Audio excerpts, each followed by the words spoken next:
Bueno, vamos a trabajar un poquito con funciones, que es el tema que nos interesa puntualmente en este año. Las funciones las analizamos desde un punto de vista de una gráfica, de un dominio, que son todos los valores de x que pueden ser colocados dentro de nuestra expresión matemática de la función. Y con respecto a la imagen, son todos aquellos valores de y que son alcanzados por la función f. También nos interesan los cortes de la gráfica, tanto con el eje y como con el eje x. Vamos puntualmente al corte de la gráfica con el eje y. Siempre debemos hacer x igual a 0 y reemplazarla en la f. Eso nos va a dar un valor numérico, hay que calcular dicho valor. Si al reemplazar a la x por 0 no es posible realizar la cuenta, entonces esto quiere decir que no hay un corte de la gráfica con el eje y. Con respecto al corte con el eje x, siempre hacemos y igual a 0 y resolvemos la ecuación que nos va a quedar planteada, que va a ser f de x igual a 0. Esta ecuación que hay que resolver puede ser compleja, difícil y está íntimamente relacionada con la dificultad que tenga f. Vamos a un ejemplo. Vamos a analizar el caso 1. Suponiendo que la función f es 2 a la x más 1 más 2, o sea, estamos frente a una función exponencial, podemos decir que sus dominios son todos los reales, puesto que en el lugar de la x podemos reemplazar por cualquier valor real que se nos ocurra. Con respecto a la imagen, ya no son todos los reales, como eran muchas de las funciones, por ejemplo la lineal que habíamos visto antes. ¿Por qué la vemos restringida a los mayores que 2? Este valor de 2 a la x más 1 nunca puede valer 0, puesto que 2 es positivo. Por lo tanto, si nunca puede valer 0, al sumarle 2, jamás este valor completo puede valer 2. Analizamos el corte de la gráfica con el eje y.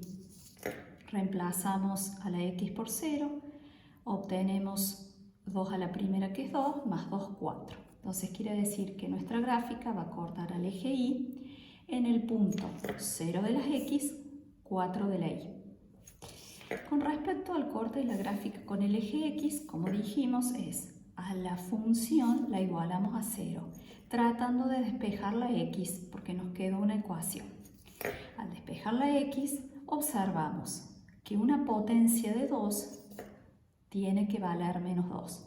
Esto es imposible, dado que la base está siendo positiva. Cuando nos encontramos con un absurdo de este tipo, decimos que no hay corte de la gráfica con el eje x. Pasamos al caso 2. En el caso 2 tenemos g de x igual a esta función hiperbólica, en donde nuestra variable x está en el denominador. Entonces debemos ser cuidadosos. ¿Por qué? Porque ya no sucede de que cualquier valor que coloquemos en lugar de la x, esta cuenta va a tener sentido. Sucede que si colocamos el menos 1 en este denominador, el denominador se hace 0 y no es posible dividir por 0. Entonces podemos poner cualquier valor de x excepto el menos 1 y usamos esta notación, los reales, a cual le quitamos el conjunto formado por el menos 1.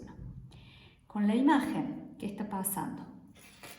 Sucede que este cociente, 1 sobre x más 1, no vale jamás, puede valer 0, dado que el numerador es 1. Por lo tanto, cuando yo le quite 3, esta cuenta que estoy aquí señalando jamás puede valer menos 3. Entonces la imagen va a ser todos los reales, al cual le quito el conjunto formado por el menos 3. Vamos a ver el corte de la gráfica con el eje y. Reemplazamos, como ya dijimos anteriormente, la x por 0. Esta cuenta nos queda 1, 1 menos 3, menos 2. Con respecto al corte de la gráfica con el eje X, siempre tenemos que hacer la función igualada a 0.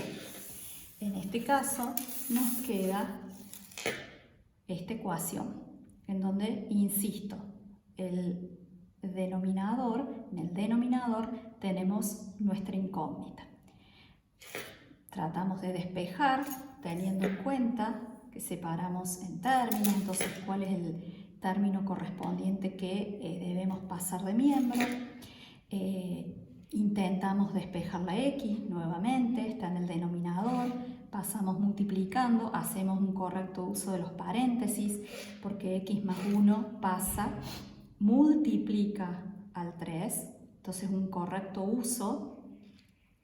Distribuimos, luego el 3, menos 3 y el 3 dividiendo. Por lo tanto, en el X igual a menos 2/3 vamos a tener el corte de la gráfica con el eje X. Por las dudas, hacemos la cuenta de control. Reemplazamos a X por menos 2/3 en nuestra expresión matemática de la función y realmente verificamos que obtenemos el valor 0. Con esto hemos hecho un pequeño repaso de puntos a tener en cuenta tanto para la función exponencial como para la función hiperbólica.